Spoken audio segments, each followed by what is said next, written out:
Olá, meu irmão, minha irmã, a graça e a paz do Senhor Jesus Cristo.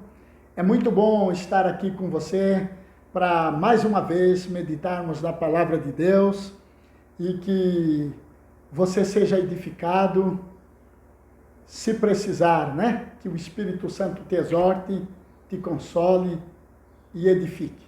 Assim como ele já fez comigo, consolando-me, exortando-me e edificando-me pela palavra que eu li, que ele me mostrou o que ele queria e que ele queria que eu mostrasse para você também o entendimento das Escrituras Sagradas.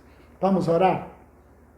Maravilhoso Espírito Santo, em nome de Jesus Cristo, abençoe cada pessoa que vai ouvir a tua palavra através deste estudo, deste sermão, desta ministração. Ó Senhor, obrigado. Contamos com a ajuda e o poder do Senhor. No nome do Filho Jesus Cristo. Amém. Meus queridos, quero falar sobre o seguinte assunto: fundamentos da igreja invisível. Fundamentos da igreja invisível. E quero, para isso, ler com você a palavra de Deus, a Bíblia, no livro de Atos, capítulo 2, versículo 42. Vamos ler até o 47.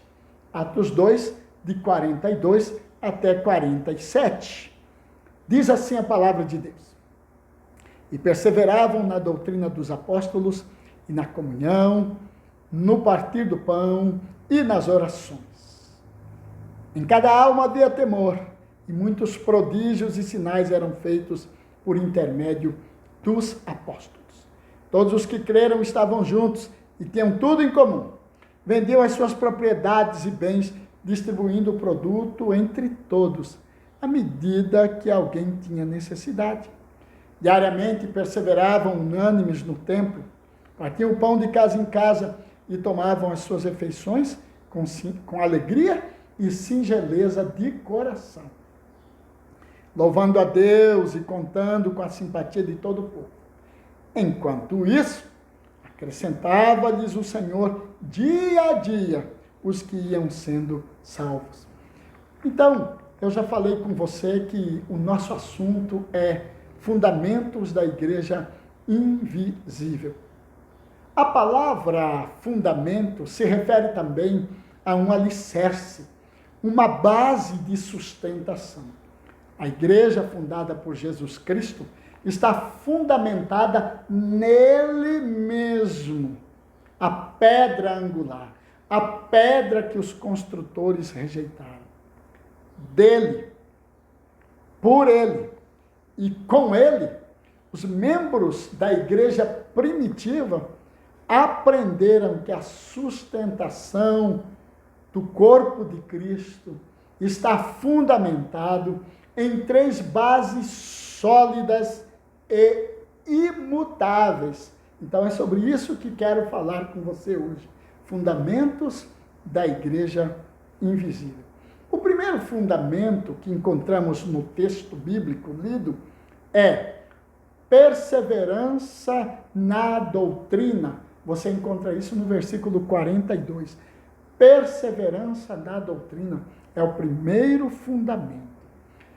Perseverar, estar sobre, não mudar, não desistir, não parar, não cansar, não negociar. Tá? Então, perseverança significa tudo isto que acabei de falar. Mas estamos falando sobre perseverança na doutrina como primeiro fundamento da igreja invisível. Que doutrina é essa? O que é doutrina? A doutrina é Jesus Cristo. A doutrina é Jesus Cristo. A doutrina é a vida de Jesus Cristo. É a obra de Jesus Cristo. Isto que é a doutrina a que o texto se refere, e perseveravam na doutrina. A doutrina é o próprio Cristo. A doutrina é a palavra de Deus. A doutrina é a Escritura toda, que em seu todo anuncia Jesus Cristo. A doutrina é a Bíblia, de Gênesis a Apocalipse, que tem uma única mensagem, Jesus Cristo, que começa no Jardim do Éden, fazendo a promessa daquele que viria para esmagar a cabeça da serpente, e termina no Apocalipse com a apresentação desse Jesus Cristo que voltará glorificado para juízo e acerto de contas com todos na terra, que passa por todos os profetas anunciando a vida desse Cristo.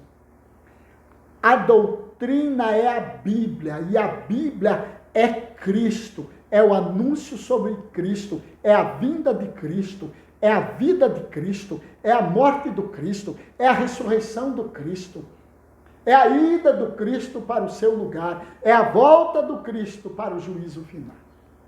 A doutrina é o próprio Cristo. São os ensinos éticos, os ensinos morais e espirituais do reino de Jesus Cristo e de seu Pai. É isto que é a doutrina. A doutrina, meu irmão, a doutrina ela é pura, ela é simples, ela é poderosa. Lembram-se do credo dos apóstolos? O credo dos apóstolos: creio em Deus Pai Todo-Poderoso, Criador dos céus e da terra, e em Jesus Cristo, seu Filho unigênito ou único, que nasceu da Virgem Maria, padeceu sob Pôncio Pilatos, sofreu, morreu, foi crucificado, ressuscitou, subiu aos céus e está à mão direita de Deus Pai Todo-Poderoso, de onde há de vir para julgar vivos e mortos. Creio no Espírito Santo, na Santa Igreja de Cristo, na ressurreição dos mortos. Creio no juízo final. Então, amados irmãos, a doutrina ela é pura, simples e ela é poderosa. Em primeiro lugar, nós vemos que o fundamento da igreja invisível era a doutrina. Cristo, sua vida e sua obra. Mas diz também o texto que o segundo fundamento da igreja invisível é a perseverança na comunhão. A perseverança na comunhão. Comunhão significa sintonia de sentimentos.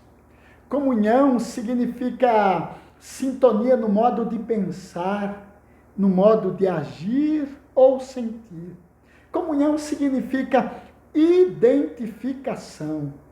Comunhão significa estar junto para um propósito comum. Então, o segundo fundamento da igreja invisível é a perseverança na comunhão. O exemplo, ou seja, o padrão para a comunhão da igreja é o sacrifício de Cristo, demonstrado e relembrado constantemente através do pão e do vinho. Por isso diz o texto, eles perseveravam na comunhão, no partir do pão, na comunhão, no partir do pão. A comunhão tem como padrão, tem como exemplo o partir do pão, a ceia do Senhor. Aí está o exemplo, o padrão para a comunhão. O sacrifício de Cristo é o exemplo para a comunhão. O sacrifício de Cristo é o padrão para a comunhão da igreja invisível.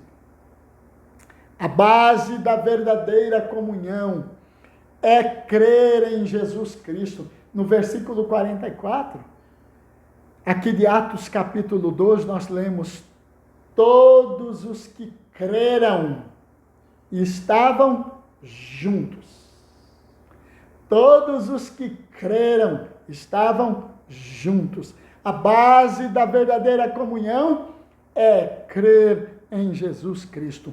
O apóstolo João, em sua primeira carta, capítulo 3, versículo 3, ele diz: o que temos visto e ouvido, anunciamos também a vós outros, para que vós igualmente mantenhais comunhão conosco. E olha o que ele diz: ora, a nossa comunhão é com o Pai e com o seu Filho Jesus Cristo. A base para que os irmãos tivessem comunhão com o apóstolo João era o próprio Cristo, é o crer em Cristo, é o crer no Pai que enviou o seu Filho. A base da comunhão é o próprio Cristo e o seu Pai. Esta é a base da comunhão verdadeira da igreja invisível.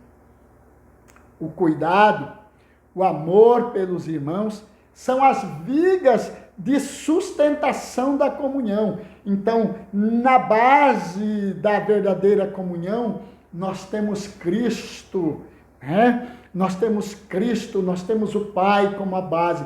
É porque cremos em Cristo, esta é a base da comunhão. Agora, as vigas que sustentam essa comunhão são o cuidado e o amor de uns para com os outros. As vigas de sustentação da comunhão são o cuidado e o amor de uns para com os outros. Mesmo o apóstolo João, na sua primeira carta, capítulo 3, versículo 17, diz: ora, aquele que possuir recursos deste mundo e vir seu irmão padecer necessidade e fechar-lhe o seu coração, como pode permanecer nele o amor de Deus?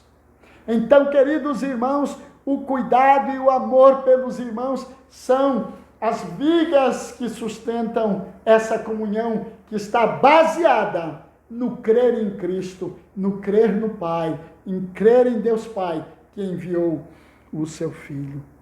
A comunhão, ela é estendida aos lares, às casas, às famílias. O versículo 46 nos informa isto, que a comunhão, ela é estendida aos lares, às casas, às famílias. Diz o texto: e partiam o pão de casa em casa e tomavam suas refeições com alegria e singeleza de coração. Que coisa maravilhosa! Então, a comunhão, esta comunhão que tem como a base o crer em Cristo, esta comunhão que tem como exemplo, como padrão, o sacrifício de Cristo, a ceia, o partir do pão, o vinho, esta comunhão que tem como viga de sustentação o cuidado e o amor pelos irmãos. A comunhão, ela vai para os lares, ela vai para as casas, ela vai para as famílias, ela é estendida às famílias. E isto nós vemos o exemplo disto no versículo 46. Os irmãos desta igreja invisível partiam o pão de casa em casa, comiam suas refeições juntos com alegria e singeleza de coração. Então, o segundo fundamento da igreja invisível era a perseverança na comunhão. O terceiro fundamento da igreja invisível é a perseverança nas orações. A perseverança nas orações. Não é? Versículos 42 e 46, nós vemos isto. Meu amado irmão, igreja de Deus, escuta isto. A oração é a manutenção da comunhão, é a manifestação da intimidade com Deus. A oração é a manutenção da comunhão e da intimidade com Deus. A oração é a manutenção da nossa comunhão e da nossa intimidade com Deus. Preste atenção na revelação.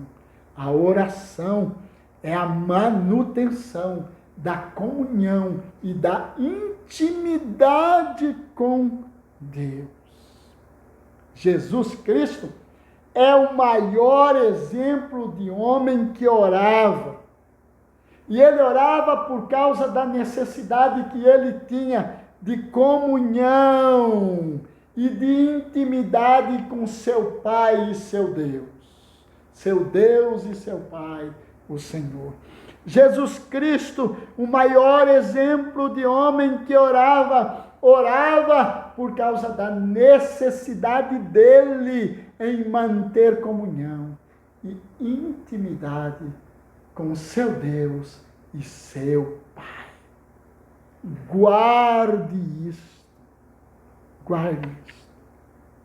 O Senhor da igreja, o Senhor Jesus Cristo, ensinou seus discípulos a respeito de orar e nunca esmorecer em oração. Você vai encontrar isso em Lucas 18, versículo 1. Jesus Cristo ensinou seus discípulos ou a igreja a respeito do dever de orar, e nunca esmorecer, nunca parar de orar. Os discípulos pediram a Jesus que os ensinasse a orar. Se você observar em Lucas 11, versículos 1 e 2, os discípulos se aproximam de Jesus Cristo e dizem: Senhor, ensina-nos a orar, assim como João Batista ensinou os discípulos dele a orar também. Os discípulos estavam observando Jesus a orar. Ali em Lucas 11, 1, você vai ver que Jesus estava orando. E ao voltar do seu tempo de oração, os discípulos que estiveram observando ele orando, eles disseram: Senhor, ensina-nos a orar, como João também ensinou os seus discípulos.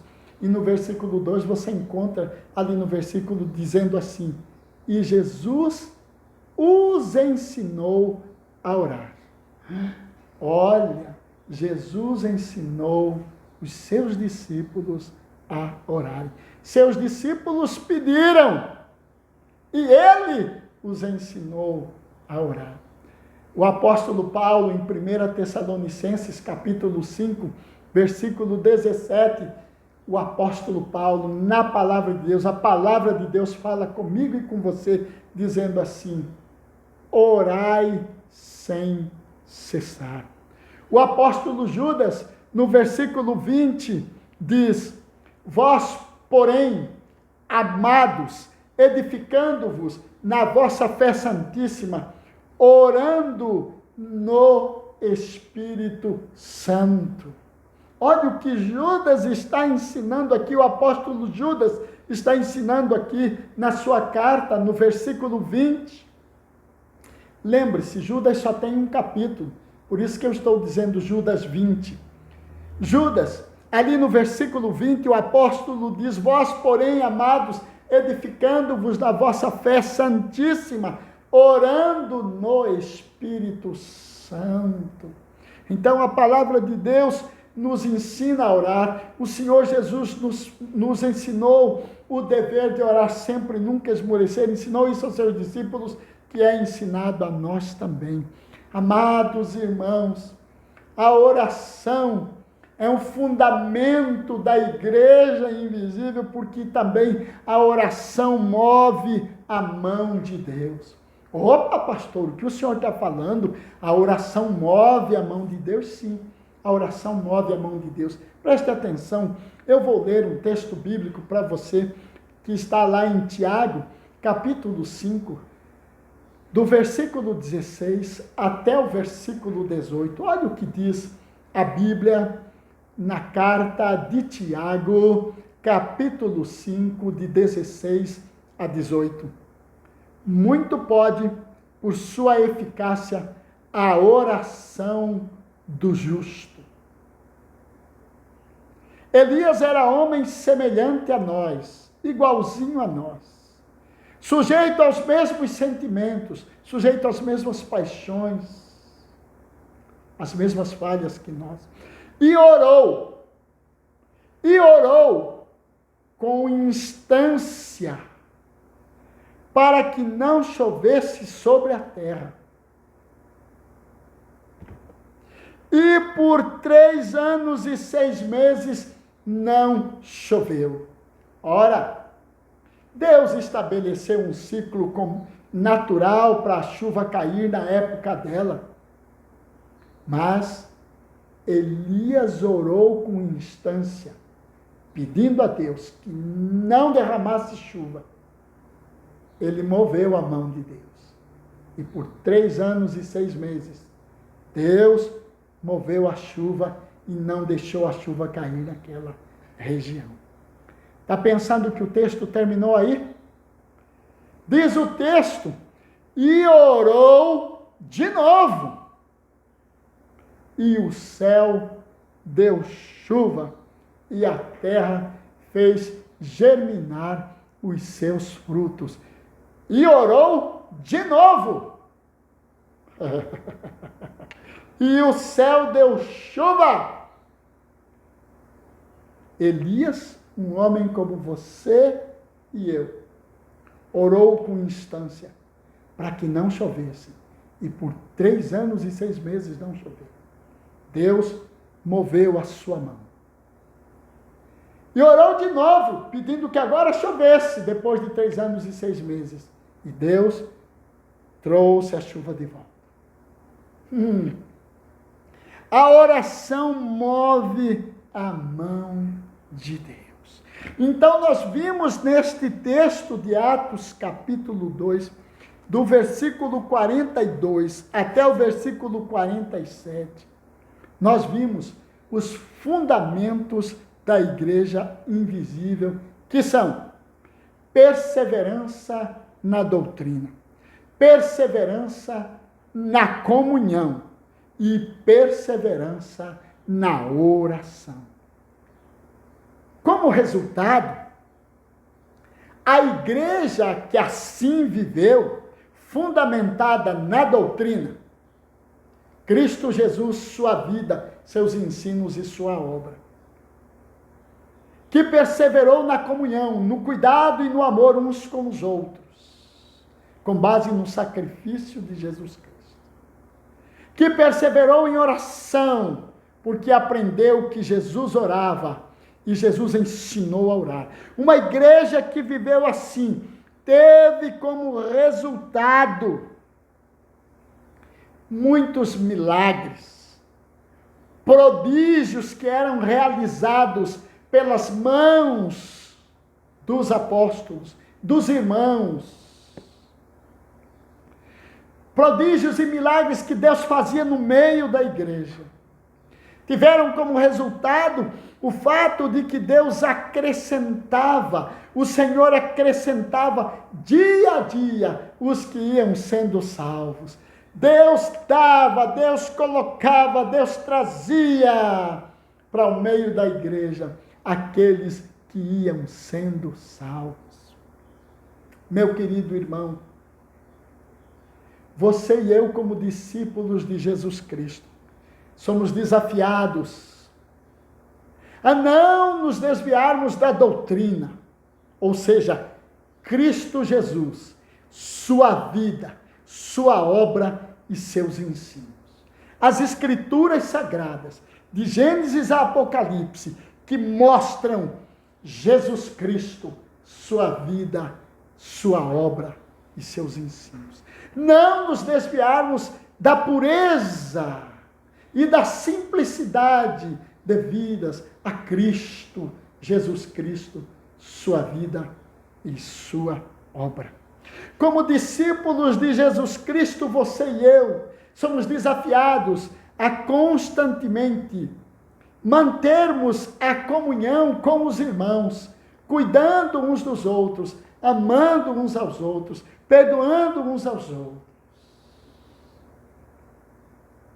como discípulos de Jesus Cristo, você e eu somos desafiados diariamente, constantemente, sem cessar, a mantermos comunhão com Deus, mantermos nossa intimidade com Deus através da oração diária, ininterrupta, como disse o apóstolo Paulo, orai sem cessar. Como fazer isso?